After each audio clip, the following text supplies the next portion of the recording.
지금 방금 부른 찬양이 여러분 잘 아시는 마태복음 25장에 나온 열처녀의 비유죠. 우리가 지금 열처녀는 이번 주 금요일 기도회 때 천국 비유의 시리즈의 이제 8번째 비유의 말씀을 나눕니다. 그걸 아시고 찬양을 하셨는지, 여러분 잘 알듯이 천국의 비유를 마태복음 13장에 7가지로 비유하였죠. 지난 금요일까지 7주에 거쳐서 우리가 말씀을 보았습니다. 금요 기도에 계속 나오신 분들은 잘 아시겠지만 그 7가지 비유 아십니까? 네. 맨 처음은 씨 뿌리는 비유죠. 그래서 천국은 마치 이제 씨를 곳곳에 뿌린다라는 것입니다. 그런데 그 씨가 4곳에 뿌려지죠. 첫 번째는 어디입니까? 길가에 뿌려지더라는 것입니다. 그리고 돌짝밭에, 가시밭에, 그리고 좋은 밭에 뿌려지게 되더라는 것이죠. 그때도 말씀을 나눴듯이, 왜 그러면 우리는 이제 우리 옛날 전통 방식, 이제 우리는 이제 비옥한 땅에서 살기 때문에 옥토밭을 갈고 와야 되고, 그리고 봄이 되면 이렇게 기경을 하잖아요. 그래서 밭에다가 뿌리죠. 그런데 중동은 그렇지 않죠. 좋은 밭이 없어요. 그래서 일단 뿌리고 보는 것입니다. 농부가 씨를 아무 데나 뿌리는 거예요. 그런데 그 씨가 말씀이죠. 말씀의 씨가 때로는 길가에, 그리고 가시밭에, 그리고 또는 돌짝밭에 떨어지더라는 거죠. 아직 마음의 준비가 되지 않은, 세상에 아주 답답한 삶을 살아가는 인생들에게는 하나님의 말씀이 떨어져도 그 말씀이 뿌리를 내지도 않고 자라지도 않게 되더라는 것입니다. 그러나 그 가운데 어느 한 씨가 좋은 밭에 떨어졌을 때, 이 좋은 밭이라는 것은 우리의 마음의 밭을 말하겠지요. 하나님의 말씀의 씨가 우리의 마음밭에 정말 잘 심겨지면 그 씨 하나가 30배, 60배, 100배의 결실을 맺어간다는 거죠. 오늘도 우리를 하나님께서, 내가 준비되지 않은 심령이지만 하나님께서 우리를 부르시고 택하셔서 우리의 마음밭을 기경하여 주시고 좋은 밭으로 만들어 주실 때 이러한 하나님의 천국의 열매들을 맺게 하신 줄로 믿습니다. 두 번째는 또 알곡과 가라지의 비유죠. 이제 이 알곡이라는 것은 교회 안의 성도들을 말하는 것입니다. 그런데 이제 우리가 잘 알듯이 밭에서 씨가 자라는데 알곡만 자라는 게 아니에요. 그 옆에는 뭐가 자랍니까? 잡초가 자라게 되어 있습니다. 가라지도 자라는 거예요. 그럴 때에 종들이 주인한테 말합니다. 주인님, 저렇게 가라지가, 저렇게 잡초가 뭉성하니 이제 좋은 양분들이 다 뺏기지 않습니까? 다 뽑아버릴까요? 여러분, 무슨 말이라고요? 교회 안에도 좋은 성도가 있는가 하면 못된 성도도 있다라는 거예요. 다 좋은 성도가 얼마나 좋겠어요. 그러나 교회는 천국이 아니에요. 우리는 지상에서 아직도 이 땅에서 살아가는 연약한 인생들입니다. 여러분, 저와 여러분이 지난 한 주간 동안도 얼마나 많은 죄를 졌어요. 우린 다 죄인이에요. 아무리 깨끗한 옷 입고 아무리 이 시간에 우리가 꽃단장을 했어도 우리 안에는 너무나도 더러운 죄악들이 있어요. 방금도 우리 장로님 기도했듯이 예수님의 보혈로, 예수님의 이름으로 우리가 죄상을 받지 아니하면 우리가 하나님 앞에 우리가 은혜를 얻을 길이 없는 것입니다. 그런데 하나님께서 말씀하시는 거예요. 놔두라라는 거예요. 마지막 때에 주님이 심판대로 오실 때에 알곡들만 걷어간다라는 거죠. 그쪽 정에는 가라지는 바람에 다 날려가듯이 불쏘시개로 다 태워지시지, 하나님께서는 알곡신 자들로, 오늘도 우리에게 하나님의 의인들로, 하나님의 귀한 영혼들로 세워지게 하실 줄로 믿습니다. 얼마나 감사할 일이에요. 그렇기 때문에 불평할 건 없어요. 교회 안에서 왜 누구는 봉사 안 하냐, 왜 누구는 섬기지 않느냐, 아니에요. 내가 알곡신자면 내가 열심히 섬기고 헌신하며 나아가면 되는 것입니다. 남이 어찌됐든 상관하지 마세요. 상관도 할 것 없어요. 왜요? 하나님께서 다 알아서 판단한다는 거. 오늘도 말씀의 마지막 11절을 보면 우리가 율법의 준행자가 아니요 재판관이 아니기 때문인 거예요. 우리는 재판관이 아닙니다. 하나님이 모든 것을 선악간에 판단해 주시겠다는 거예요. 우리는 하나님 앞에 칭찬받을 일만, 상급받을 일만 하라라는 것이지요. 여러분, 이제 이렇게 알곡과 가라지의 비유 다음에 우리가 잘 아는 이제 겨자씨의 비유가 납니다. 계속해서 씨에 관련된 비유였죠. 하나님의 말씀의 씨가 이제 이렇게 심겨지는데, 특별히 겨자씨는 눈에 보이지도 않는 아주 작은 씨라는 거죠. 물론 지금에는 세상의 지구상에 너무나 많은 씨들이 있어요. 그래서 당시에 예수님 시대에 사람들이 상식적으로 알기에 가장 작은 씨가 겨자씨였다라는 거죠. 그런데 그렇게 눈에 보이지도 않는 겨자씨가 이제 심겨져서 나중에 때가 되니까 엄청난 나무가 되어져서 거기에 새들이 와서 깃드는 놀라운 풍성한 은혜를 주시더라는 거죠. 겨자씨가 잘라서 그렇게 풍성한 나무가 됩니까? 하나님께서 기르시고 자라게 하시기 때문인 거예요. 오늘 우리가 신앙생활 때, 믿음 생활할 때에 하나님께서 때마다 일마다 우리를 복되게 하시고 은혜 부어주신 줄로 믿습니다. 이게 천국 생활이, 우리의 신앙 생활이 이와 같다라는 것입니다. 처음에는 보잘것없어 보여요. 겨자씨 같아요. 아무것도 아닌 존재 같아요. 그러나 하나님의 때에 우리를 풍성케 해주시고 열매 맺게 하여 주신다라는 거죠. 그리고 다섯 번째에서는 우리가 밭에 감춘 보화와 같다라고 했습니다. 천국은 마치 밭에 감춘 보화와 같다. 밭에 일을 하다가 그 밭에 뭐가 있는지를 몰랐어요. 그런데 땅을 갈아엎다 보니 그 땅 속에 어마무시한 보물 창고를 발견하는 거예요. 시그마는 보물 이렇게 상자를 발견한 거죠. 그 안에 금은 보화가 있다는 거예요. 얼마나 놀라워요. 그래서 그 사람이 뭐합니까? 그 밭을 어떻게 해서든 사더라는 거죠. 남이 모르니까요. 남이 알지 못하는 이 밭에 감춘 보화가 있는 것을 발견하고 그 밭을 사는 것과 같다는 거예요. 저와 여러분이 천국을 소망하고 믿음으로 살아갈 때에 우리에게 주실 영생, 우리에게 주실 상급, 우리에게 주실 멸류관을 안다면 우리는 그 밭을 사는 자와 같이 최선을 다하여 감당하는 자들이 된 것입니다. 그런데 이 밭에 감춘 보화를 발견한 사람은 우연히 발견한 거예요. 내가 오늘 이 밭을 열심히 갈다가 금은보화를 발견하지 하고 발견한 사람이 아니라는 거죠. 여러분 신앙생활 하다 보면 때때로 우연히 믿는 사람들이 있어요. 전혀 예측하지 않은 가운데에 신앙생활하는 사람들도 있습니다. 때로는 망해서, 때로는 질병으로, 때로는 자녀 문제로 고통 가운데 있다가 주님 앞에 나와서 변화되어지고 하나님을 만나는 귀한 심령들이 있는 거죠. 그러나 또한 주님께서 여섯 번째 비유에 말씀하실 때에는 그것은 바로 그물의 비유였죠. 지난주 금요일날 나눈 말씀 아니겠습니까? 바로 이제 고기를 잡을 때에 그물 안에 모든 물고기가 잡히더라는 거예요. 근데 그 물고기 안에는 어떤 물고기가 있어요? 좋은 물고기가 있는 게 아니죠. 거기에는 이제 버려져야 할 물고기도 있고요. 그러나 값진 물고기는 이제 그릇에 담아서 데려가지고 오는 거지요.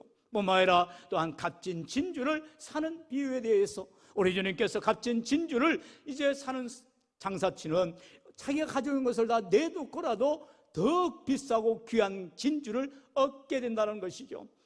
당시에는 다이아몬드가 따로 없었어요.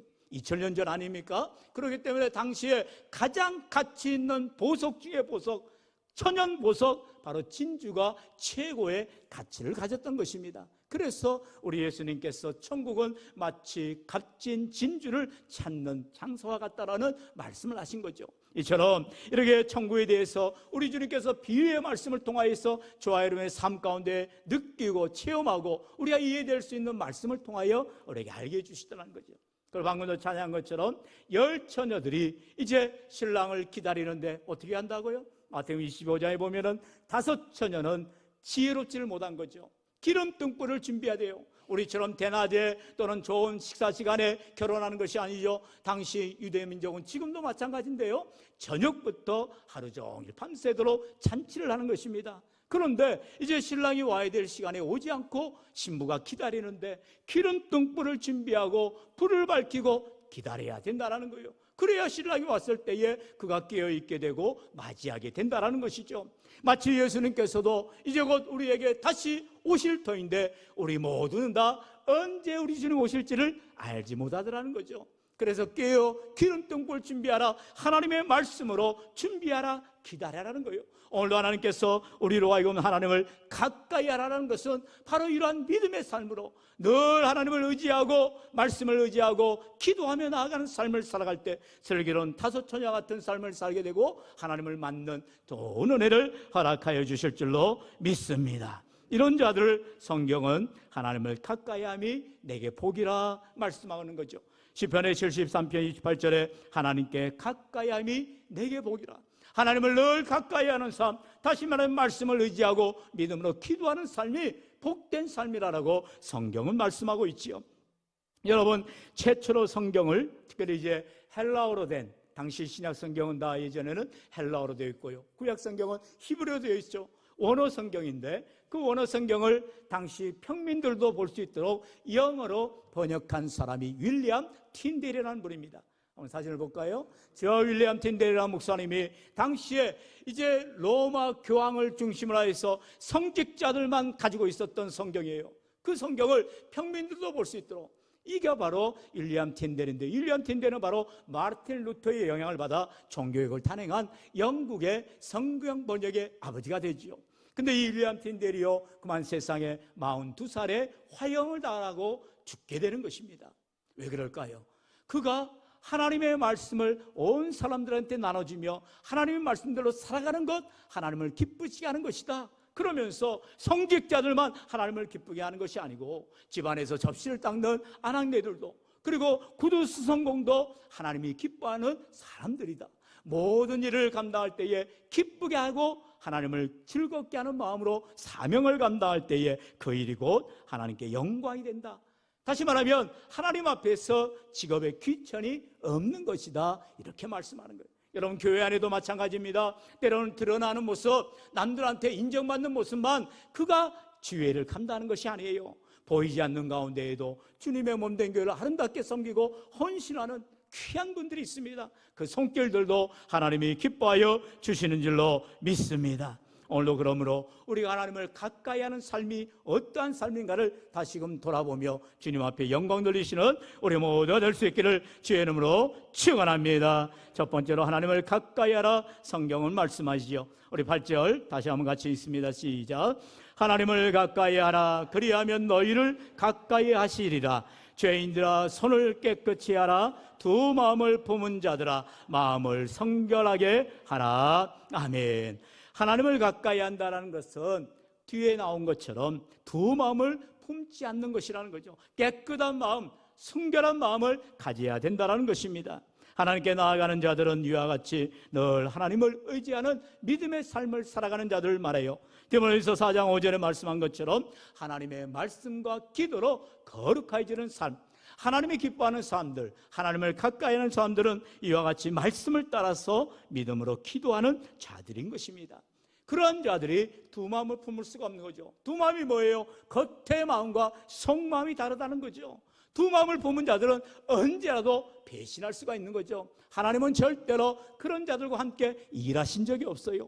베드로가 어떻게 했습니까? 예수님을 모른다 부인했었죠. 그러나 지난주에 말씀을 보신 것처럼 갈릴리로 가서 또다시 고기나 잡는 그런 신세가 된 베드로를 우리 주님께 찾아가시는 거예요. 또 만나시는 거예요. 그를 변화시키시는 거예요. 그리고 주님을 따르는 제자의 삶을 살도록 인도하여 주시더라는 거죠. 오늘 우리 인생길 가운데에 참으로 하나님 앞에 선한 마음을 가지고 주님을 내가 가까이 하겠습니다, 주님을 기쁘시게 하겠습니다, 믿음의 사명을 감당하고자 할 때 우리 하나님께서 더욱 우리를 가까이 하여 주실 줄로 믿습니다. 우리 계속해서 9절 말씀 같이요. 시작. 슬퍼하며 애통하며 울지어다.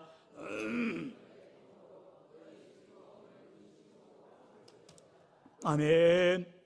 우리는 하나님 앞에 울어야 한다는 거죠. 하나님 앞에 애통하며 울라라는 것입니다. 왜 그렇습니까? 세상 앞에, 사람 앞에 울 이유는 없는 거죠. 하나님 앞에 내 형편을 아뢰고 내 상황을 아뢰면서 하나님만이 나를 불쌍히 여겨주실 뿐입니다. 나를 도와주실 뿐입니다. 주님만을 의지할 때에 우리 하나님께서 우리를 붙들어 주시고 내 손 붙잡아 주시고 나를 건져내 주시는 줄로 믿습니다.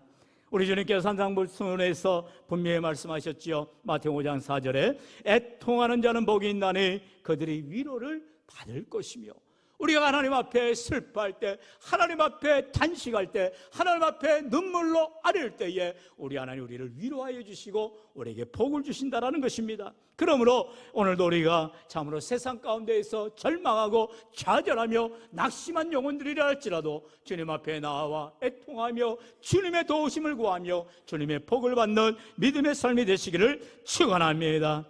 두 번째로 그런 자들이 바로 하나님을 가까이 하는데 우리 주님이 말씀하시죠. 주 앞에서 낮추라라는 것입니다. 성경은 분명히 말씀합니다. 10절에 주 앞에서 낮추라. 그래야면 주께서 너희를 높이시리라 말씀합니다. 성경은 언제나 우리에게 먼저 믿음의 행위를 보이라라는 거예요.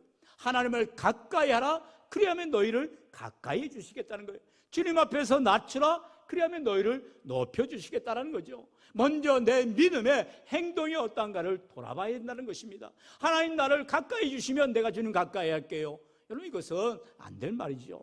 내가 하나님 앞에 높아지는 자들을 하나님께서 어떻게 나를 높여주시겠어요? 더 경멸하시는 거죠. 오히려 낮춰버리시는 거죠. 오늘도 하나님은 교만한 자를 멀리하시고 겸손한 자를 가까이 하시는 것입니다. 우리가 하나님을 믿는 믿음의 사람이라면 이러한 신앙의 아름다운 덕목을 가지며 나아가야 되는 것이죠.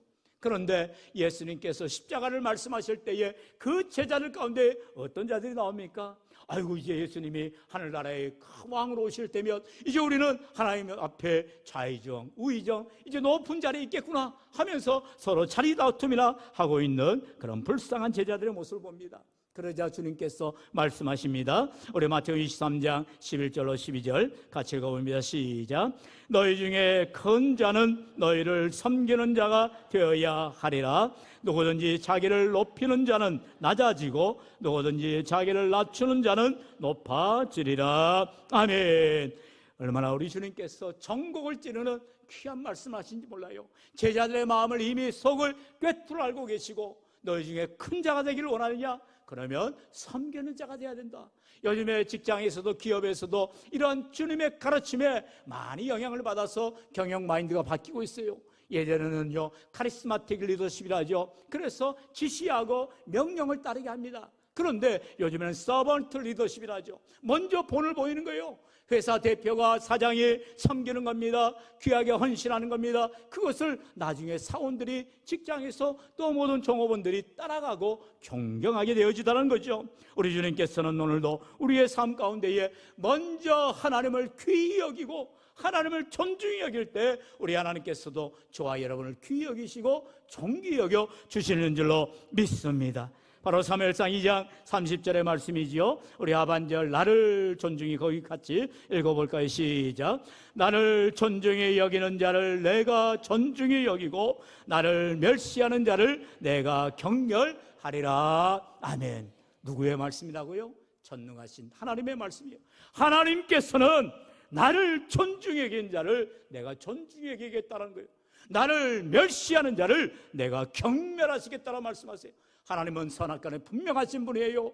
우리의 마음이 하나님을 사랑한다 하고 하나님을 의지한다 하면서 두 마음을 보면 하나님께서 절대로 우리를 귀히 보시지 않는 거예요. 그러나 우리가 마음을 다하고 온 정성을 다해서 하나님을 최고로 여기고 최선을 다해서 섬기면 우리 하나님께서 우리를 귀히 보시고 우리를 충성되게 보신다는 것입니다. 오늘도 그러므로 믿음 생활할 때에 정말로 나의 신앙생활이 어떠한가를 돌아보시고 더욱 내 신앙의 위치가 하나님께로부터 어디쯤에 와 있는가, 가까이 가면 갈수록 하나님의 은혜가 충만한데 내 삶이 때로는 내 형편 따라 내 환경 따라 내 신앙의 연약함 때문에 멀찍이 따라가고 있지는 않냐는 거예요. 주님을 멀찍이 따랐던 제자 베드로는요 주님을 배반하기에 쉬운 그런 유혹을 받게 되어지고 나도 모르게 순식간에 거짓말을 하게 되고 예수님을 모른다고 부인하게 되지 않았습니까? 오늘도 우리가 마찬가지입니다. 우리가 교회를 중심으로 말씀 신앙생활을 가까이 하지 않으면 언제라도 악한 원수마귀는 우리를 공격하고 우리를 넘어뜨리게 되는 거예요. 오늘도 말씀을 들을 때에 말씀에 순종하지 않은 결단이 있는 자들은 하나님께서 은혜를 주시지만 아이고 그냥 힘들구나 하고 눈을 감고 그냥 푹 머리를 쳐박고 있는 우리 현생이 같은 친구. 네. 목사님도 얼굴 좀 보자. 네. 그래도 얼마나 기특합니까? 군생활 중에 부사관으로 이렇게 복무하면서 또 이렇게 주말에 또 귀가해서 또 교회를 나오는 게 얼마나 아름다운 모습이고, 제가 처음에는 좀 속된 말로 이놈의 자식이 예배 와가지고 고개나 푹 쳐박고 있나. 군대 가면 여러분 군에 가면 우리 다 그랬어요. 그죠? 우리 훈련병 때 또한 이렇게 군 생활하면서 그냥 예배 시간만 되면 정교행위 할 때 그냥 그때라도 조금이라도 잘나고 그냥 예배 시간에서 그랬었습니다. 지금 현세도 얼마나 힘들겠어요. 그런데 제가 생각을 고쳐먹지요. 정말 귀하구나. 이렇게 예배 자리에 와서라도 하나님의 은혜를 받고자 하는, 물론 목사의 설교가 자전거로 들릴 수도 있겠지만 그것도 은혜지요. 여러분 얼마나 귀한 모습이에요. 이렇게 하나님을 가까이 하고자 애를 쓸 때 하나님께서 앞길을 열어주시고 축복하여 주실 줄로 믿습니다. 우리는 잘 몰랐어요. 우리는 오해할 수도 있어요. 야야 예배 시간에 왜 졸고 있어? 왜 자고 있어? 이렇게 말할 수 있죠. 그러나 하나님은 더 기뻐 여기시고 더 귀히 여기신다는 거죠. 오늘도 이 시간 참으로 하나님을 가까이 하시고 주님 앞에 겸손히 낮아져 더욱 섬겨나가는 귀하고 복된 인생들 되시기를 축원합니다. 여기에다가 하나 더 귀한 말씀으로 우리 함께 은혜 나누길 원합니다. 바로 하나님을 가까이 한다는 것은 서로 비방하지 말라는 거예요. 방금도 제가 우리 현성에 대해서 말씀을 나누면서 처음에는 오해할 수 있고 괘씸하게 여길 수도 있어요. 그런데 생각을 바꿔보면 너무나 귀한 거죠. 너무나 사랑스러운 거죠. 우리 귀한 청년들이 요즘에 얼마나 유혹이 많고 갈등이 많아요. 오늘도 이렇게 찬양대에 앉아있는 우리 귀한 청년들 거의 한 주도 안 빠지고 나옵니다. 얼마나 기특합니까? 더울 때 아이스크림을 더 하나씩 사주시고요. 여러분 정말 귀한 믿음의 삶을 살아가는 우리의 귀한 청년들을 기뻐해 주시고요. 비방할 것이 아니라 정말로 격려해 주시고 오히려 축복해 줄 때 하나님의 영광을 나타내야 될 줄로 믿습니다. 우리 다같이 본문 11절요 다 같이 읽겠습니다. 시작. 형제들아 서로 비방하지 말라. 형제를 비방하는 자나 형제를 판단하는 자는 곧 율법을 비방하고 율법을 판단하는 것이라. 내가 만일 율법을 판단하면 율법의 준행자가 아니요 재판관이로다. 아멘. 여기서 말하는 형제들은 바로 저와 여러분과 같은 교회 안의 성도들을 말하는 거예요. 세상 사람들은 뭐라고 짓거리든 뭐라고 손가락질하든 상관할 게 없어요. 우리는 그것 때문에 상처받을 이유도 없어요. 그러나 교회 안에서만큼은 서로가 서로를 귀히 여기시고 조그만 말 한마디에도 상처가 날 때가 있고요, 마음에 속상함이 올 때가 있거든요. 그렇다면 우리는 정말 주님 안에서 한 형제요 자매임을 기억하면서 서로 격려하는 말만, 서로 위로하는 말만, 서로 칭찬하는 말만 해야 한다는 거예요. 서로 비방하지 말라라고 분명히 성경이 말씀하고 있잖아요. 우리 레위기 19장 18절 말씀 같이 읽어볼까요? 시작. 원수를 갚지 말며 동포를 원망하지 말며 내 이웃 사랑하기를 내 자신과 같이 사랑하라. 나는 여호와이니라. 아멘.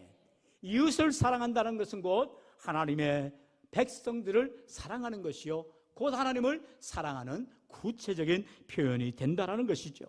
오늘도 하나님께서 저와 여러분에게 하나님의 말씀대로 순종하고자 할 때에, 믿음으로 살고자 할 때에 무엇보다도 하나님을 사랑하고 이웃을 사랑하고자 하는 귀한 신앙의 고백이 있기를 축원합니다. 어떤 율법사가 주님을 찾아와서 이렇게 묻지요. 어느 계명이 가장 큰 계명입니까? 그러자 예수님께서 대답하셨지요. 우리 마태복음 22장 37절 40절의 말씀 한 절씩 교독해 봅니다. 제가 먼저 37절 있습니다. 예수께서 이르시되 내 마음을 다하고 목숨을 다하고 뜻을 다하여 주 너의 하나님을 사랑하라 하셨으니